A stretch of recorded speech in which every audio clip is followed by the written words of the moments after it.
Okay, I want to talk about a program that we have here at UCSD to support research cyber infrastructure. Let me give a little bit of history. Things move slowly at a university. The idea for this program actually originated about 5 years ago from our Vice Chancellor for Research, who established a design team on campus to come up with a proposed design for a program that we now have realized. And they spent about a year, did a survey on campus, and also issued what is a pretty good report. There's a URL actually in the talk that's online for you to go to this. It's good reading. Once that report was completed in terms of proposing what the design of a research cyber infrastructure program might look like, the money people had to take a look at it. And so basically there was a second committee formed to look at planning and operations, which really was what business models do we want to propose. And the short of that was that the idea was that there would be a principle of shared cost between campus and principal investigators that wanted to use these services, that campus wanted to invest in these in order to make researchers more competitive, but also wanted researchers to have skin in the game. And so that was one of the fundamental principles that pervades our program now. And finally, in 2011, a couple years ago, the Oversight Committee was formed with budget and actually charged to execute this.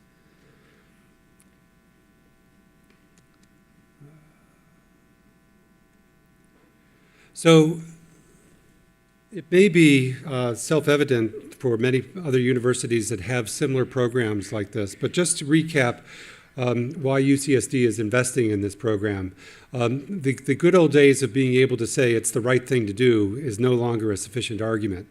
And so, quite specifically, what we've done over the years of developing this is make the business case for this, look what the return on investment, and be quite clear about our anticipated benefits. So the primary thing is to increase competitiveness of researchers. One of the ways to do that is by realizing cost efficiencies and improved service by economies of scale and shared services. Another that may not be self-evident is the importance, particularly in the preservation of data, and recognizing that this represents the embodiment of a lot of the campus's intellectual property. And then finally, and this is a common theme for some time, making sure that we are being energy efficient and using expensive collocation facilities by trying to incentivize people to participate in energy efficient facilities. So this was a graphic and 6 areas that were defined as pillars for the campus cyber infrastructure by the design team. The elements of this are data center collocation. This is really to try to get people out of the closet and into energy efficient centers and use those facilities that have been built. High-speed networking across the campus and externally. Centralized storage facilities. One of the items that was identified, again, somewhat out of the ordinary, was data curation as a service. Research computing is something that's been done at a number of campuses before, but actually UCSD did not have a centralized computing facility for its campus members. We operate a national facility at the computer center, supercomputer center. And finally, technical expertise to make all of this real to investigators and able to utilize this in an efficient way. So this is actually one of the seminal plots that came out of the design team report. And I'm not going to go over it in detail, and it's actually about 4 years out of date in terms of the labels in some of these boxes. But the theme of that report, and what I think made that report more interesting than some, was that it had a very data-centric view to the campus cyber infrastructure. The biggest box there is actually a centralized storage facility up here in the upper right. That being kind of the nexus for a lot of these activities. Computing, for example, which is usually the heart of campus cyber infrastructure, was actually viewed as just one of many services that would be available. Being able to access or have a repository of data for instruments that are on campus, also being able to serve out a repository to users, So this data-centric view was kind of a central theme of this report. And it was enabled by a presumed high-speed, high-performance storage facility, but also, and again, especially in the context of this conference, a very robust, high-performance campus network.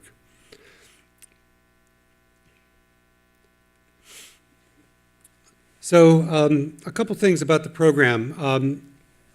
And again, some of these are reflected later in some of the lessons learned. It really is important that we stress throughout this program, from the design team, through the operations, through the implementation team, that it's really by campus and for campus. That may seem like motherhood, but it's really important in terms of getting people on board, identifying the stakeholders, and getting consensus support for what we're trying to do. So we have been careful, I think, in terms of selecting oversight committee members, getting representation from all walks of life on campus, ranging from heavy cyber infrastructure users to people that are less demanding, but still need this as part of their research. The other thing is that we have an implementation team, the people actually that make this work and are trying to implement these services and roll them out and support them. And we are drawing on expertise from across the campus, from our own ACT group, people from Cal IT, from SDSC, as well as technical members from the UCSD libraries. So we've really had a good campus effort on this. We are in the process of rolling out production services for researchers on campus.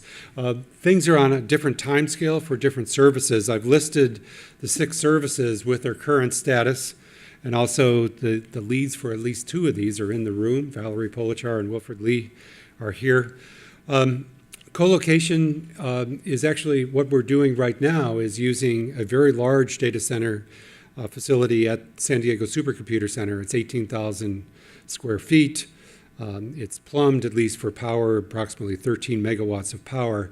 So, and what happened basically was this used to be the exclusive province of SDSC and its supercomputers, and we realized we're sitting on headroom, and we should make that headroom available not only to people on our own campus, but actually our facility is now a regional data center for campuses across the University of California system.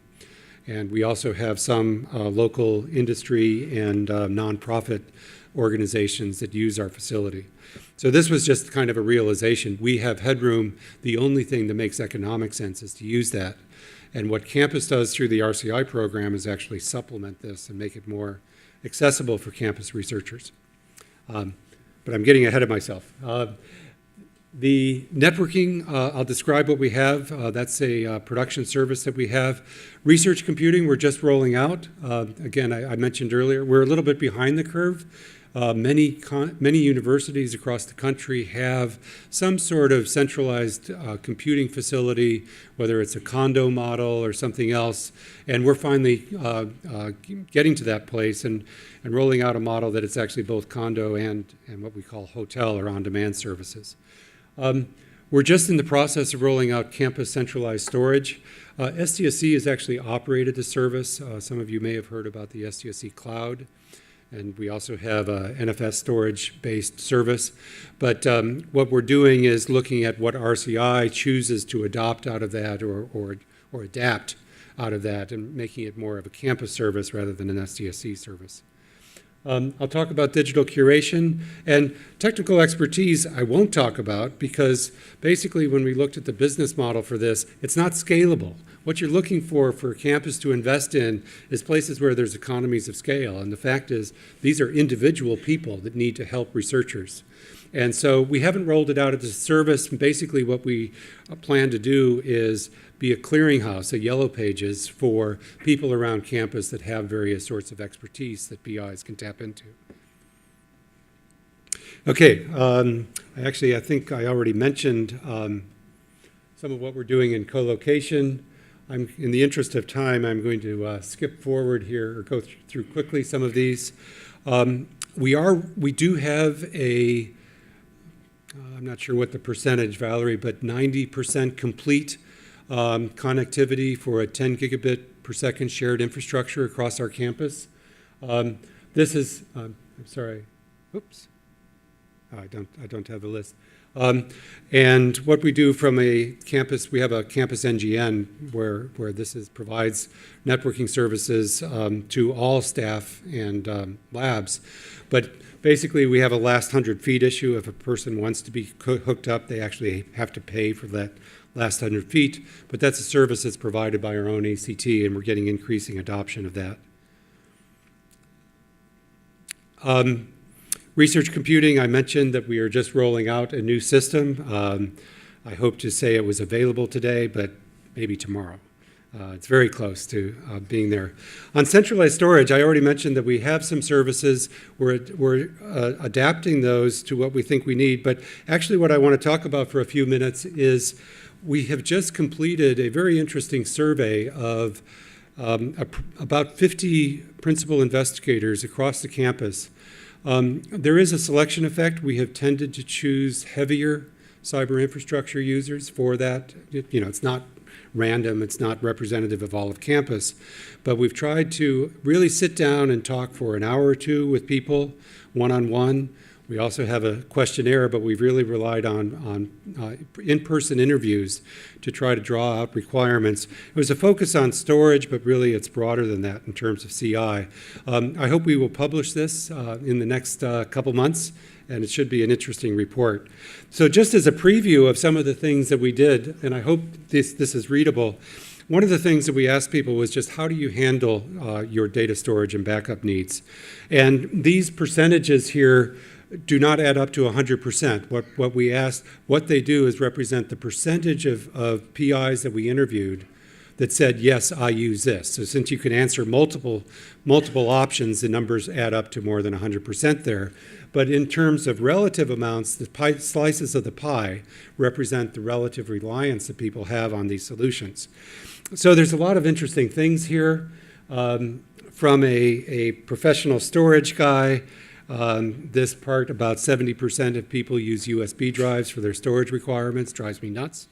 But this is a reality that we all know. It's $100 at Fry's. So people do this, and that to some extent represents a cost barrier for a lot, or a cost reference point for a lot of people. Another interesting thing, a third of PIs on campus use Dropbox, even though I believe it's officially against campus security policy. It's a free country. Get your credit card and go, or not get your credit card and use a small amount. So, there's some things that were revealed by this.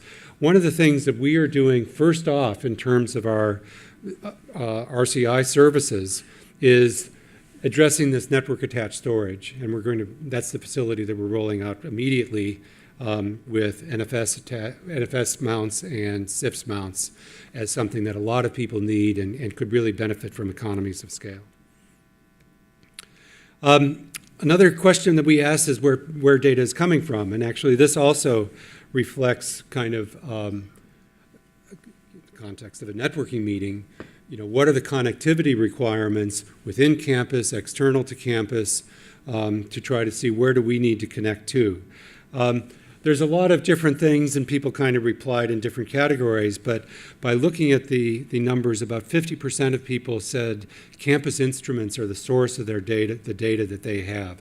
A lot of sequencers, mass spectrometers, other facilities that are generating data that they need a repository.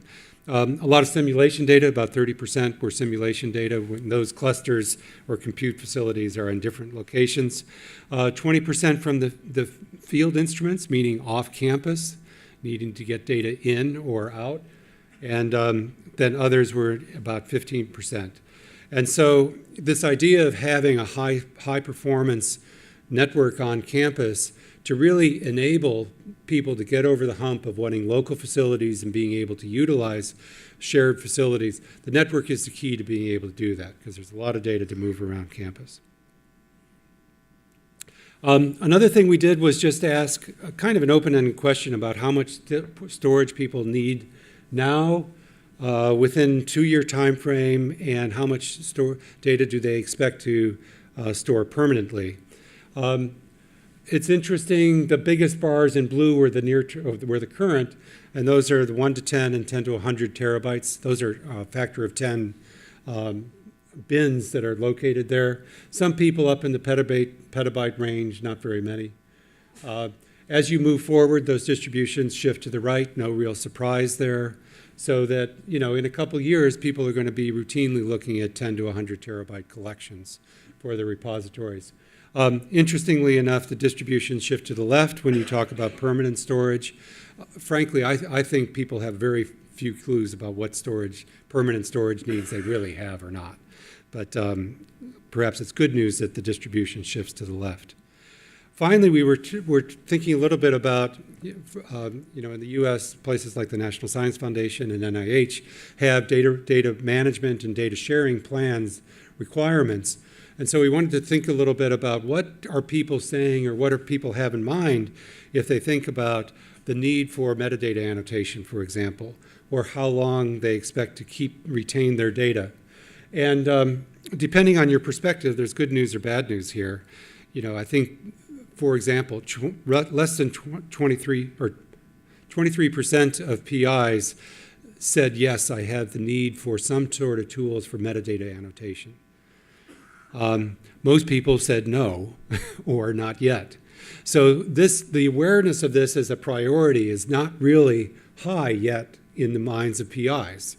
I think that there's a big lag time between when funding agencies say that they want this and it's important and it really means anything. For example, when was the last time a PI thought that their data management plan really was going to make the difference to their next proposal success? It's not data management of past data. It's what are your exciting research ideas for the next few years that really make a difference. So I think there's a lag here. This is one of those tricky ones for us because we may choose within RCI to take an approach of skating to where the puck is going to be as opposed to just saying, should we respond to what people think they need today? So we're having that debate internally. And let's see, okay, I'm going to run out of time, but this is an interesting chart anyway. What are you willing to pay for storage? And we didn't say absolutely in terms of so much per terabyte or per terabyte per year. It was more a relative question, like, are you willing to keep paying what you do or paying more for centralized professional services? And a number of people said that they were willing to pay about the same or more. But what was interesting was that when we followed up in the in-person interviews and actually said, well, what does that mean to you? Basically, the awareness for PIs is, I know what the hardware costs, and I'll pay for the hardware and maybe a little bit more, but that I shouldn't have to pay much more than the hardware because that's what I think of as my cost. And some of you may know Jim Pepin, used to be at USC, now at Clemson.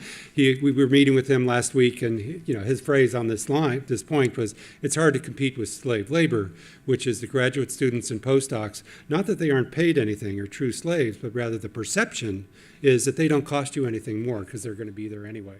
And this is simply what they do, is to manage some of this hardware as opposed to go do their research. I did that myself 35 years ago. Let's see. Okay, a couple other things. We are also finishing what I think is a very interesting two-year pilot program where we've had people from our library working embedded with PIs and their staff in their labs, working together to actually learn how to curate their digital collections from their research.